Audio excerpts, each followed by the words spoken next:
বিরাট ব্যবধানে গোহারা হারের পরও কার্যত গো ধরে বসে রয়েছেন মমতা বন্দ্যোপাধ্যায়। মন্ত্রিসভার মেয়াদ ফুরলেও নিয়ম মেনে ইস্তফা দেননি প্রাক্তন মুখ্যমন্ত্রী, উল্টে আজব দাবি করেছেন। জোর করে দখল করে যদি কেউ মনে করে যে আমি কি রেজিগনেশন দিতে হবে, নো, নট দ্যাট। এই পরিস্থিতিতে বিজ্ঞপ্তি জারি করে বিধানসভা ভঙ্গ করেছেন রাজ্যপাল। রাজ্যের নতুন মুখ্যমন্ত্রী হিসেবে শনিবার শপথ নেবেন শুভেন্দু অধিকারী।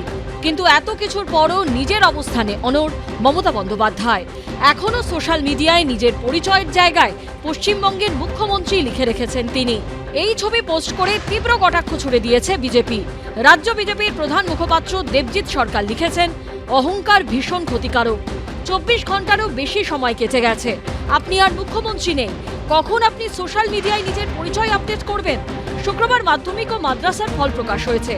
শুভেচ্ছা জানিয়ে পোস্ট করেছেন মমতা বন্দ্যোপাধ্যায়, কিন্তু বায়োতে মুখ্যমন্ত্রীর আগে প্রাক্তন শব্দটি বসাননি। বিজেপি নেতা রাকেশ সিং সোশ্যাল মিডিয়ায় এই ছবি পোস্ট করে লিখেছেন, ক্ষমতার অহংকার কখনো চিরস্থায়ী হয় না। পশ্চিমবঙ্গের মানুষ আপনাকে মুখ্যমন্ত্রী হিসেবে প্রত্যাখ্যান করেছে। 24 ঘন্টারও বেশি সময় পার হয়ে গেছে, এখনো আপনার বায়ো এমন একটা চেয়ার আঁকড়ে রেখেছে যার আপনার নয়। অভিষেক বন্দ্যোপাধ্যায়কে বলবো, পিসি তো আপনার জন্য জীবনে অনেক কিছু করেছেন। একটা ভালো সাইকিয়াট্রিক কাউন্সিলরের কাছে ওনাকে নিয়ে যান, ওনার কাউন্সেলিংয়ের অত্যন্ত প্রয়োজন। উনি হার্টটা মেনে নিতে পারছেন না।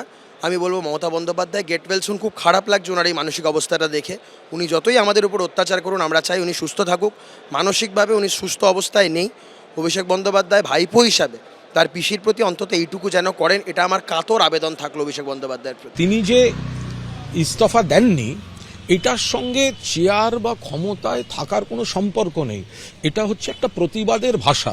তোমরাই ভোটার লিস্ট তৈরি করেছো গাজুয়ারি করে, বৈধ ভোটারদের বাদ দিয়েছো।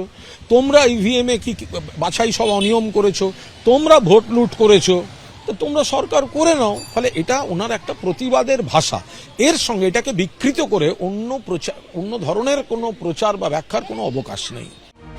ভোটে তৃণমূল মুখ থুবড়ে পড়তেই একের পর এক নেতা, মন্ত্রী, বিধায়ক দলের বিরুদ্ধে ক্ষোভ উগরে দিয়েছেন, মুখ খুলেছেন প্রকাশ্যে।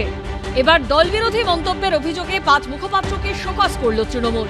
তার মধ্যে রয়েছেন কৃষ্ণেন্দু নারায়ণ চৌধুরী, রিজু দত্ত, কোহিনুর মজুমদার, পাপিয়া ঘোষ এবং কার্তিক ঘোষ। শোকজ নোটিশ পাওয়ার পরও চাঞ্চল্যকর অভিযোগ তুলেছেন তৃণমূলের প্রাক্তন বিধায়ক। আমি আমার কথার বাইরে হাঁটছি না, আমি তো বারবার বলছি, যে কোনো দুর্নীতি হোক, বলে আমরা এবি অফিসকে টাকা দিয়ে হয়েছি। এবি মানে অভিষেক ব্যানার্জি অফিস। ক্ষোভ উগরে দিয়েছেন দার্জিলিংয়ের তৃণমূল কংগ্রেসের কোর কমিটির সদস্য পাপিয়া ঘোষও। আইপ্যাক মানে আমার তৃণমূল কংগ্রেস দল নয়। আর কেনই বা বলবো না, কারণ দলের কাজ করতে গিয়ে আমি দেখেছি বহু অসুবিধে আমাদের হয়েছে, তো কখনোই কোনো কিছুই সেভাবে গুরুত্ব দেওয়া হয়নি। 24 ঘন্টার মধ্যে 5 তৃণমূল নেতার জবাব তলব করা হয়েছে। কৃষ্ণেন্দু অধিকারী, সনদ ঝা ও অভিজিৎ চৌধুরীর রিপোর্ট, এবিপি আনন্দ। এবিপি আনন্দ, এগিয়ে থাকে, এগিয়ে রাখে।